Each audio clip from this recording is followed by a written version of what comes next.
If you're tired of corporate media bowing to fascists and fundamentalists, check out The Collective. It's a grassroots, creator-owned platform for people who believe in liberation, not empire. At The Collective, you'll find fiery essays, sharp satire, and thought-provoking articles from today's boldest, justice-minded writers. Plus, you'll get real tools to create change, like scripts to contact your congresspeople, guides to push back locally, and a nationwide directory of Black and queer-owned businesses. Use promo code RADICALLOVE for 10% off a yearly subscription. That's a savings of 20% off the monthly price. Visit thecollective.com, that's TheQuollective, and become part of something that resists, reimagines, and rebuilds. This is Radical Love Live, an ongoing series of conversations with thought leaders exploring faith outside the boxes, hosted by Mark Dilcomb and Kelly Wilson. Well, hello, listeners of Radical Love Live. It's Mark. Great to have you on this episode. So I am flying solo for a minute. My beloved co-host, who you know, Kelly, is having some technical difficulties. So he may be popping in once we get these all addressed. The joys of doing all of this high-tech stuff sometimes can bite us in the butt. So as such, I'm going to dive right in. We have an awesome guest today that's joining us from Calgary. His name is Brian Pearson. And just a quick bio before we bring Brian on. So he was a parish priest in the Anglican Church at St. Stephen's there in Calgary. And he also has a podcast, which is called The Mystic Cave. So you can check that out. He's an author. He's a musician.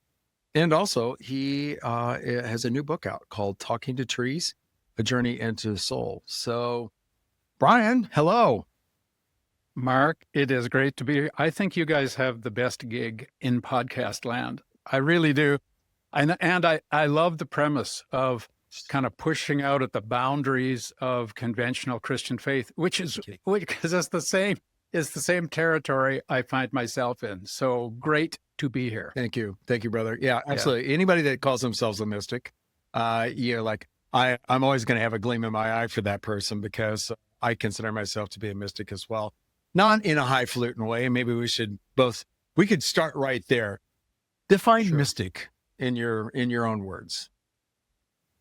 Well, and I'm not sure I'd call myself a mystic, probably for the same reasons that it summons all sorts of stereotypes and images. But for me, the mystic experience is simply knowing that we are part of the oneness of the universe.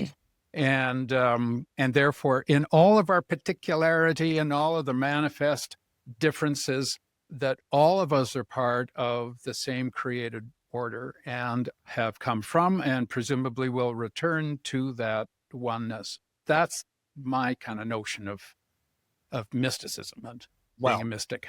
I love that. And I'm going to steal that, by the way. I'm going to totally take that. I'll give you credit, of course. Thank you. And it's great because when we were exchanging emails, I don't know if you saw my how I signed, but I put that on all things that I write in oneness with a capital. In oneness, I noticed. And that's not by accident. Yeah. That is by design because it is a reminder to the person that I'm reaching out to myself, to all of us that we do indeed exist in oneness. And that is not a conflation of spirit or anything else, but really it is a reminder of the fact that we are all interstitial and stitched together in this amazing space. And when we open ourselves to that kind of space and reality, actually, that's outside the convention of religion and structures and doctrines, and simply let that rest in us, it is an amazing journey, right? It opens up the world into ways that I never thought was possible. And it's a mystery at the end of the day that this oneness from which we come manifests in such particularity, like that diversity is the name of the game in the created order. Like we're supposed to be different from one another. As people, I think we're supposed to be, each of us, in our own way, eccentric, off center. We're supposed to be unique. And yet, in this uniqueness, in this variety of the created order, somehow all of that is an expression of this essential oneness. So it's a myth, because it's almost like a dance between, there's differences between us and there's no difference between us.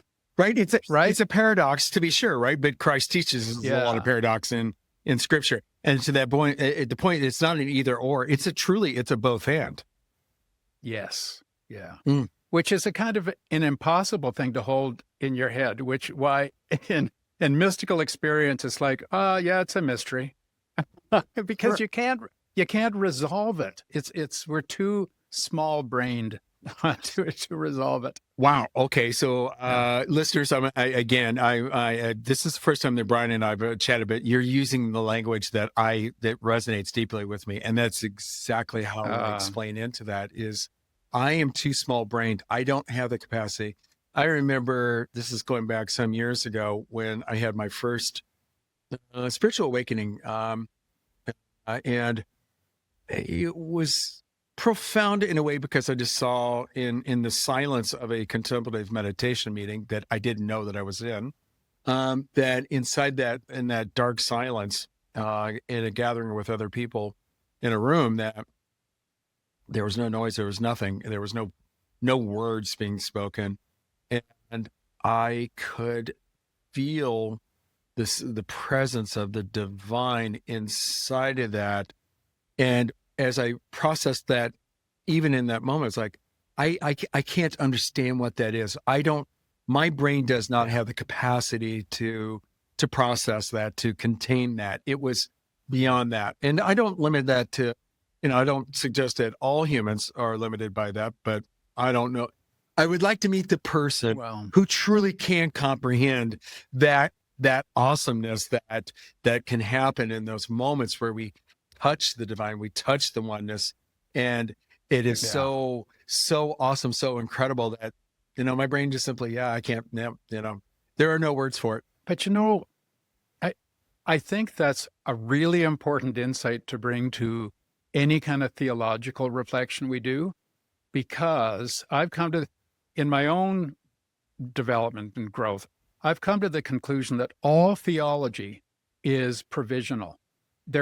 Every word and concept we have is a placeholder, it's a placekeeper until something better comes along. So the doctrine of the Trinity made perfect sense in its time as a way of bringing together the different experiences that the early Christians were having of God. The doctrine of Trinity itself is a construction to help wrap our minds around something which ultimately we don't understand.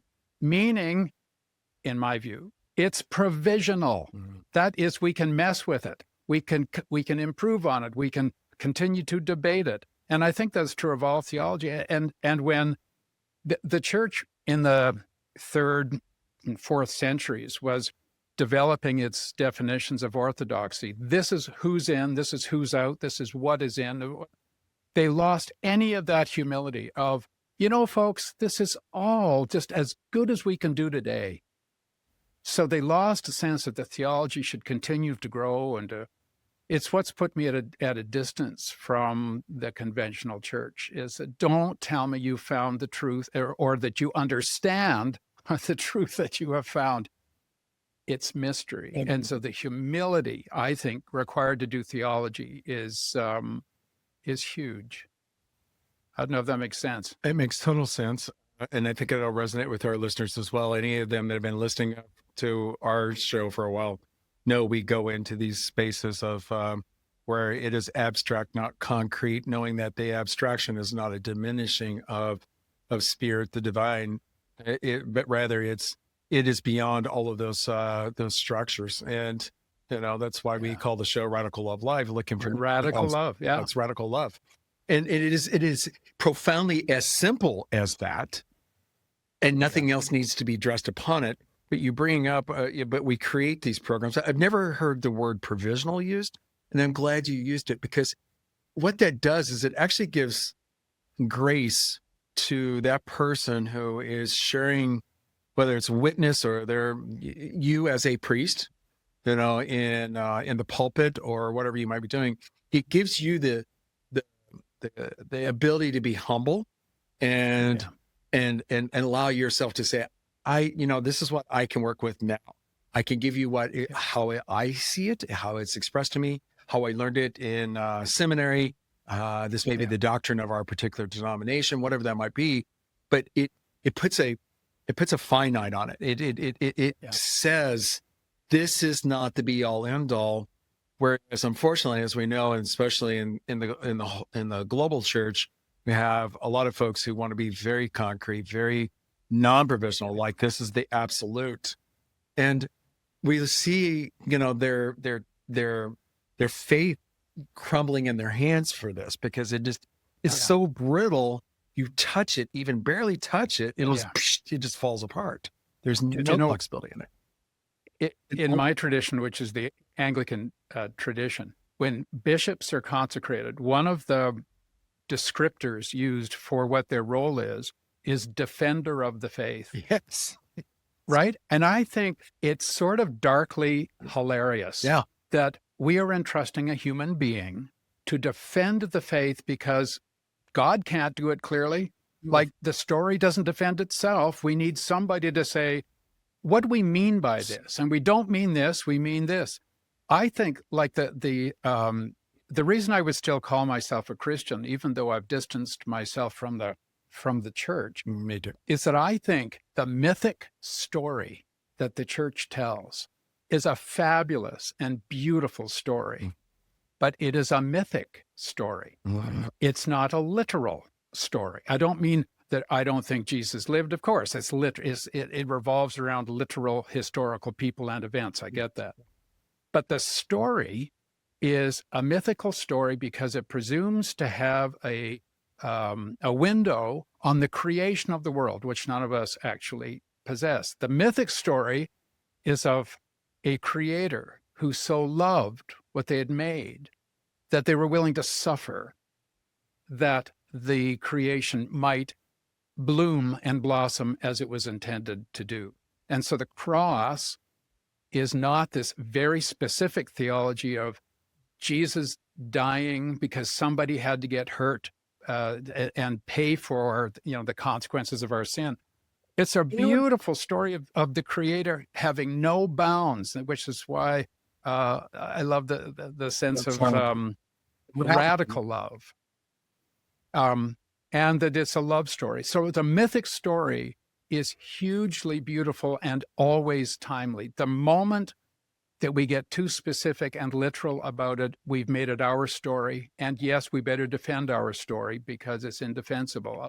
But the mythic story, you just tell it. You tell the story, you embody it, you put it in ritual, in worship, and allow the story to do its own work without us having to explain it to everybody, like what it really means. I don't know. Am I going too far out in a limb here? I don't think you are, Don. Curious, because I don't know the answer to this. Are you still a part of the Anglican Church? Are you a practicing priest? I'm not a practicing priest now. I retired 6 years ago, and really, in some ways, the book is about my journey out to the edges of church land and beyond. Because by the time I left my ministry, which I loved being a parish priest, and I loved the people, and I loved what I got to do and the privilege of sharing the lives of so many people. But I was so curious about all of the religious experience that the church doesn't want to go to. I wanted to experience it for myself. So when I left, I didn't slam any doors behind me, but I was curious if I'd be going back. So the first Easter came by, didn't even go to church. Next, the Christmas came by, didn't even go. And I realized, and one of the chapters in the book describes this. I heard a voice, which is not common for me, that said, when you go, you'll be done. And I watched that unfold in my retirement. the church is in my blood. It's in my bones. I think when I die, I'd like to be buried with an Anglican service. So there's a part of me that will always associate with it, but I've moved beyond it. And here's a curious thing. On my own podcast, I interviewed a Christian mystic a number of years ago who was very careful about, I could tell he was walking very carefully around any critique of the church, because he didn't want to get into those, that kind of a diatribe about from his own experience as a mystic. But at some point in the conversation, he let slip that he thought most church is geared for beginners. It was just that. Absolutely. Whoa. Yeah. Because it all had to, right? Yeah. It all has to do with giving everyone a container. Yes. So they can't get hurt and they can't get lost. Right. And here, so come and we'll tell you what you need to believe. And here are some guidelines for how you should live. But he's a serious mystic. Yeah. And he knew the world was way, way bigger than anything that could be contained within the church. So he went to church, but it was with a sense of forbearance, like he has to sit through rituals that weren't meant for him. Mm-hmm. And without sounding superior, there's a sense in which if you're doing your growth and you're in your faith, at some point you may find the church to be too small for you, right? So in my retirement, I've had shamanic experiences. I've communed with the dead through the spiritualists. I've communed with trees, obviously, the title of the book, Talking to Trees. All of it in this spirit of openness, of knowing that God, the experience of God, does not stop at the doors of the church. And while I still feel myself to be a follower of Jesus, I don't think I could ever be unfaithful to that in my soul. The vastness of what is possible beyond the church doors and the integrity of people who are leading other spiritual traditions is just too powerful for me to ignore. I corresponded with a witch, a high priestess in the Proteus Coven in New York City, for an intense period. This is about almost 15 years ago now. And I had to keep it secret because I thought, an Anglican priest shouldn't be, right? Cavorting with a witch. It was, there's a chapter about... That, I think that might cause, I don't know, in the Anglican Church, do you have a vestry?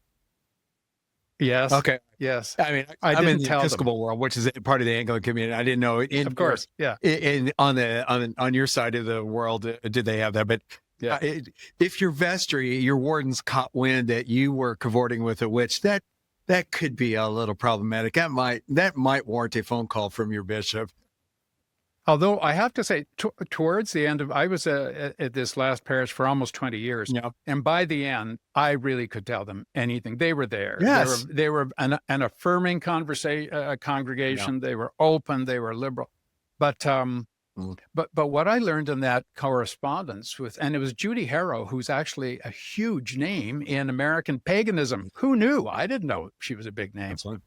As we shared stories with each other, there was nothing but common ground. Oh, it was extraordinary to realize that all of the barriers had been put up by my church to diss her and not give her a voice. And she was brilliant. She was bright. She was sensitive. She was pastoral. When she was describing what they were doing within the Wiccan movement, they were trying to figure out their theology, and they would consult with the members of the congregation. They didn't have a bishop. They'd say, well, I know, because I asked her, right? You actually engage the people that are in your community about how should our theology evolve. What a concept. Right? What? You're talking about anyway? No. We do top down only. So sorry. I know.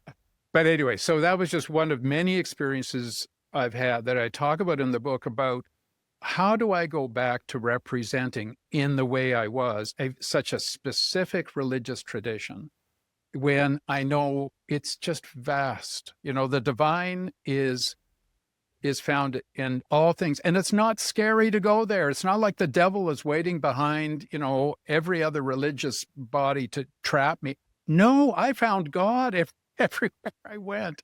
So I've met spirit guides and my power animals and, like all of that stuff.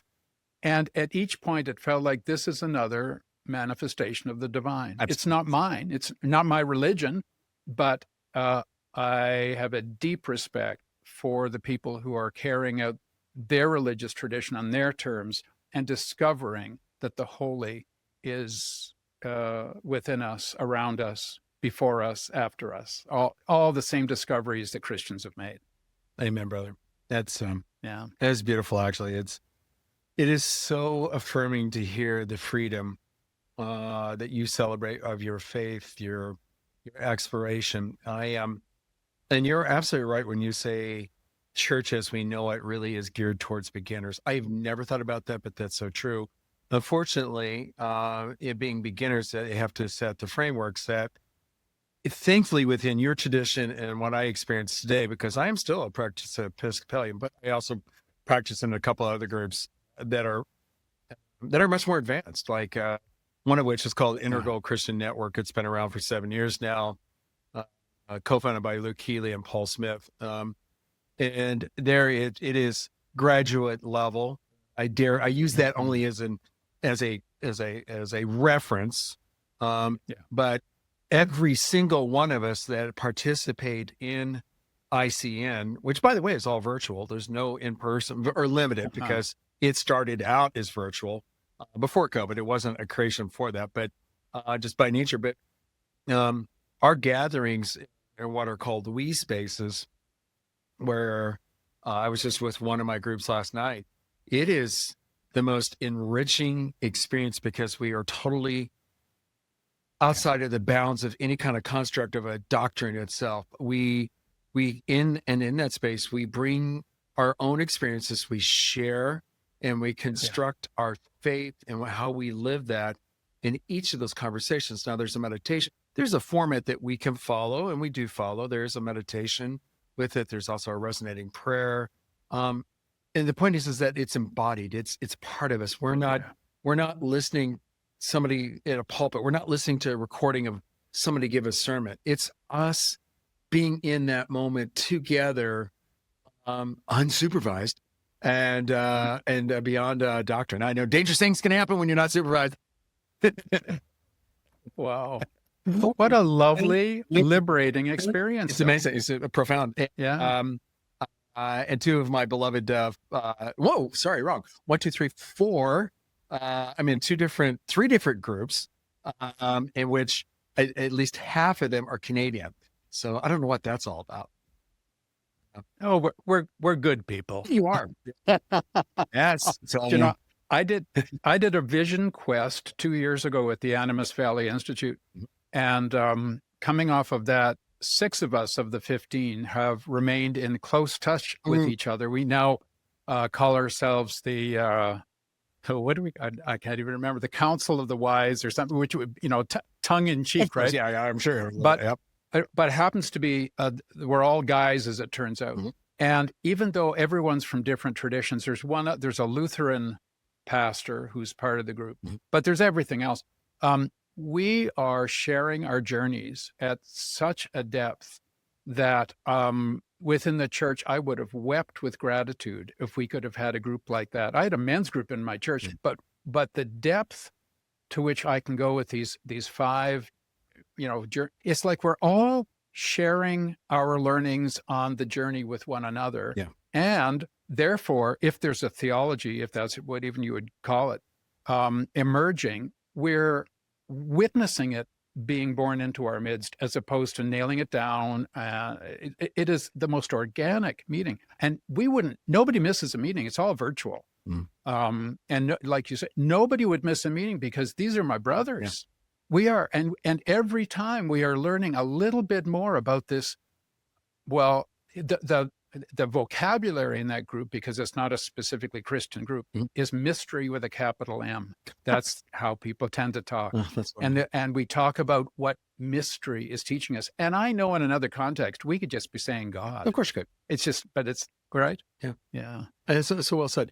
A little bit about one group, the one that I've been a part of now for over 4 years, and we met coincidentally last night, was There is a retired Anglican priest who lives on Salt Spring Island. Who she never served as a parish priest, but as a chaplain, and also she still is asked by churches in her parish to serve and to preach.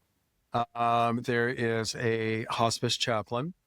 There is the wife of a United Methodist Church minister, now retired, but she was active in his ministry.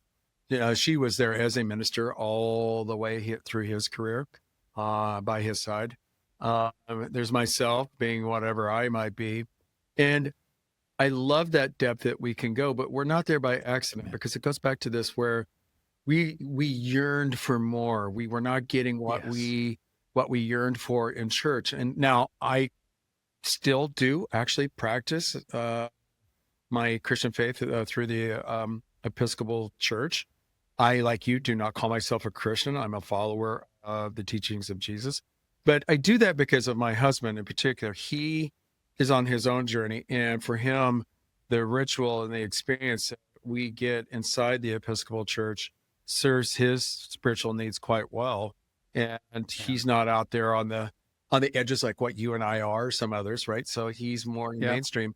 And it's not because it's simple for him. He has very deep thoughts, but it's what he knows, what he loves, and what he loves to celebrate. And so I do that with him gladly. Yeah. And I will say one of the benefits of that is the physical manifestation of Eucharist. That to me personally is a very big deal, because it is a reminder that we are all brothers and sisters and everything all through the spectrum together. Jesus is not in another. Jesus is one of us. We are one of them, or they, whatever they looked like back in the first century there. And now, go ahead. Yeah. Okay. Well, I didn't want to cut you off. I didn't want us to veer away from talking about your group, because my curiosity is, how did you find one another? So I was searching. So, if we get back into my background, for the last 13 years, I've been seeking from the point of view of a very angry atheist. And so a lot of reconciliation, a lot of deconstruction before that was a word, a lot of processing anger, and just a whole bunch of things inside of that. When I sit inside of an Episcopal church, which I went to because it is queer for me and it's a very comfortable space for me to be in, I was like, but I have more questions. And I was writing a lot and journaling and working on what I call my framework of faith. And it was through, I'm answering your question. I found the Integral Christian Network because of a book I read by, it's one of Ken Wilber's book, The Religion of Tomorrow, which happens to be about an 1,800-page book.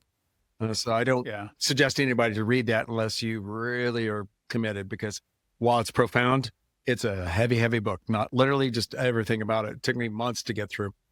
But in that, Ken mentions Paul Smith, who was the co-founder of Integral Christian Network. They knew each other. I say that is because Paul has since passed. It'll be 2 years in February. So Ken mentions what the work Paul is doing, and it operates. If you look at the dynamics and where Ken looks at how we go transpersonal, and then we start getting into the ultraviolet and this very high functioning spaces of what is really kind of, holy space. It's real, true holy space inside that. That's what Paul was, he was operating in that. And that's what inspired him to create Integral Christian Network. And so from there, I just found it on the internet and became a part of it. And I'm so grateful for it, because it nourishes me and quenches that thirst that I have for things that I cannot get inside the Episcopal tradition. And don't you think that thirst is shared by so many seeking Christians? I mean, people who, as you say, may be fed by the sacraments of the church and being a part of that community, but who really want the depth. Yeah. And I think, and maybe it's more than we can ask of the church to even provide that, or think it. Maybe it has to happen just with people finding each other.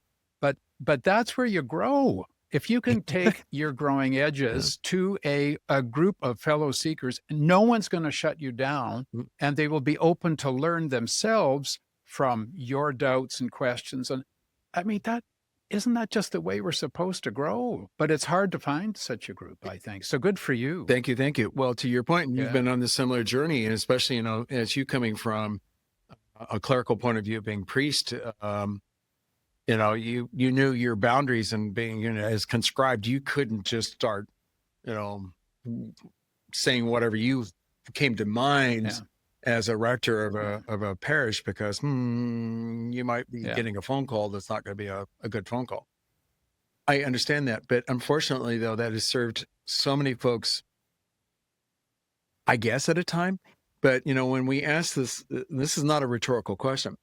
When church leaders, even the super affirming, like the Anglican Church of Canada or the Episcopal Church of US, or other affirming denominations,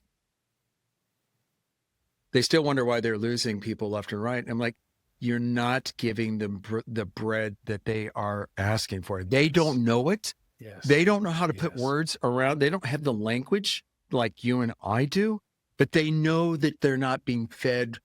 They are still hungry. They're still thirsty. And inside your institutions, you do not have the capacity of that. And I think some of them notably felt like, well, if we become queer affirming, that will resolve it. And I'm like, okay, well, that's a good start, because you're right. This doesn't work if you're not affirming. That goes without saying. You do not diminish anyone. No one is not divine. So we gotta set that as our benchmark, minimal benchmark, that we're all equally divine and all holy.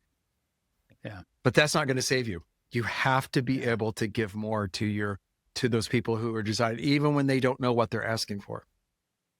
Do you know, a good friend of mine here in Calgary is a United Church minister who has probably one of the most energetic, lively United Churches in Canada. Like, he really does.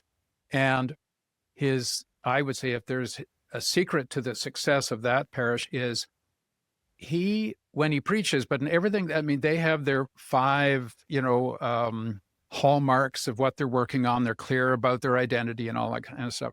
But when he preaches to the questions of the people. And I don't mean spontaneously. He doesn't say to them, what's on your mind, and then presume to speak about it.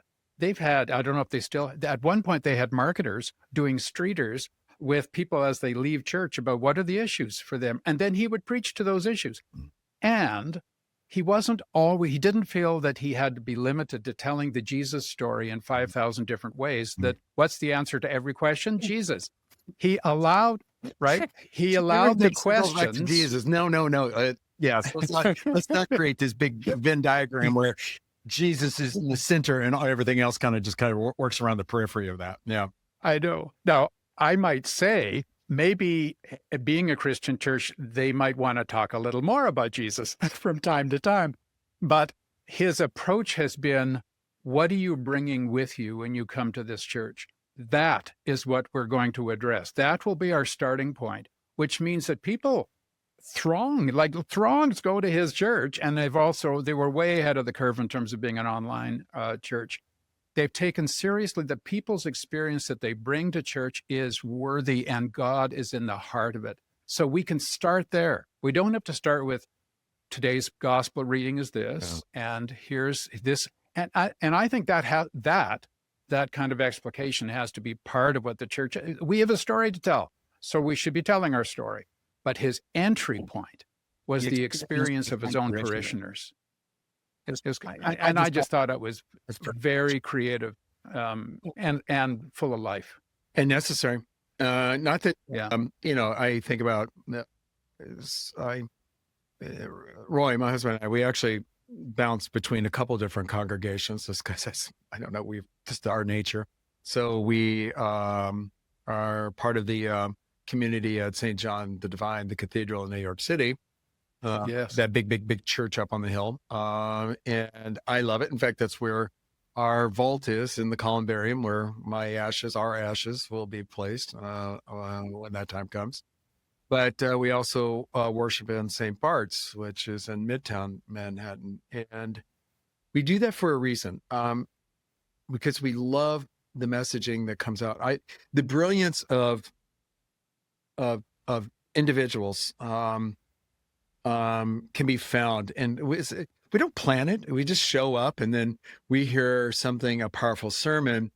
But the ones, to your point, the ones that connect most with him and with me are those ones that are the most relevant, that meaning for me. Yes. And it's not an extrapolation of the gospel. Yes, some will touch onto that, but it's not, it's when I can connect and resonate. How does that? And I will say that's the one power I see inside, and I can only speak for these communities, but I have been to a lot of communities within the Episcopal denomination. Priests are given the freedom to address the needs of the parish and those folks in there. It's not just about doing a homily on the gospel. Thankfully, I say all this to say that's what keeps me coming back with Roy as well, because I hear amazing things. I will tell you, I am biased by gender. Mm-hmm. Huh. Give me say more about that. Priest who shows up in the world as a woman. I am all ears. There's a special gift I think that women have in preaching gospel and preaching to the people and bringing the relevance to it. Maybe it's just the lived experience of what it is to be a woman that gives them that insight. Isn't that that is a very profound statement about what we might say the role of men in culture, that it does not predispose men to go to the deep places and the feeling places and certainly the places that have to do with the body. So interesting that sort of generically you've already said, I think most women are probably better preachers than men. If that's what you're saying, not that that's always the case. Yes. I can hear some powerful things come out of men's mouths and I know they believe what they say, and it's a witness. I'm not saying that they just whipped up a sermon and they're just preaching it. No. But it is embodied. Like I happen to be a big fan of the Reverend Stephanie Spellers, and she's one of the priests at St. Bart's. She has a level of vulnerability as a Black woman. And so there's two things there, and who happens to be brilliant but can take very complex theological structures and apply them directly to the moment, like in very penetrating ways. And she speaks from a first person narrative as well. So it's not you, it's me. And when she preaches, I just those are the ones that I go back and watch again, because she gives so much depth and this is how God talks. And I think so. One of the places I go with that is also styles of preaching that are not lectures, but storytelling. Absolutely. I remember my own preaching changed incredibly once I started listening to Garrison Keillor, and right. I love Garrison. Now he's gone on to become, I think, a caricature of himself. Yeah, that's what I was going to say. Caveat about Garrison, but keep going. Yes, okay. Spirit, yes. But having said that, his storytelling had a depth to it because he was never preaching. No. He was just telling the story, and in such a way that as a listener, I was invested. I cared about these people, even though they were totally made up. And of course, once that happened, all the folks like, "Oh my God!" But it was brilliant storytelling. In one of his programs, he says, not only is Lake Wobegon made up, and all these people are made up, but so is the Midwest made up. Like, he sort of went on to just say it's all fantasy, folks, and that's pretty gutsy of you to say. Yeah, but right. Anyway. When I started listening, might be a little offended by that. Yes, we're here. But I realized, of course, the obvious, which was Jesus may well have been a theologian, but he didn't preach theology. He told stories. And 2,000 years later, Amen. we're still wrestling with, grappling with, being entertained by, puzzling over his stories. And that changed everything. So for me, I just thought, okay, if preaching isn't storytelling, I don't want to do it. I don't want to lecture people, because in a story, there is a common humanity that the preacher can touch. And if you can be self-revelatory, as you're saying, that sense of, from my perspective, as long as it is not intended to say my experience is what yours should be, it's more like, if I tell you an honest story about myself, you're going to have a story that you could tell me, because that's how storytelling works. And when I approach the book, it's a book of storytelling. Absolutely. The whole thing is Absolutely. a book of, it's telling the stories that evoke the stories, hopefully, in the reader, and somehow there's a mystery that happens in the storytelling. We don't have to name it and say, well, there, now we know what our theology is. No, but we share a common experience, and which is very affirming, I think. Anyway, there's power of storytelling, right? And so brilliant, Bram, for you saying that, and naming it for what it is, because it is exactly that. In my own personal experience, I not only being an angry atheist, but I hated the Bible. And so even for a long time, even as I came back through spiritual awakening and realizing that there was a call to something, which I thought, well, I can't have a call because, I haven't been trained and educated, to which then I realized, through conversations and being made aware, we are priesthood. All of us are called to priesthood as brothers, sisters, and everything. But I say this, that where I'm going with this was the Bible. I looked at as like, yeah, that is a book that hate is spewed out. And I held that, and I was like, I just stayed away from it for a long time in the stories, whether it was something from, Old Testament, New Testament. Yeah. But the Gospels, I pay a little different attention to. There's something that was like, well, this is the gospel according to, especially if it'd be anything that was considered red letter, in the words of Jesus, I definitely would pay attention to that. But I have come to another level of appreciation, and you hit it right on the head. I look at the Bible in its form, or any form, as a collection of stories that our ancestors are sharing how they connected to the divine.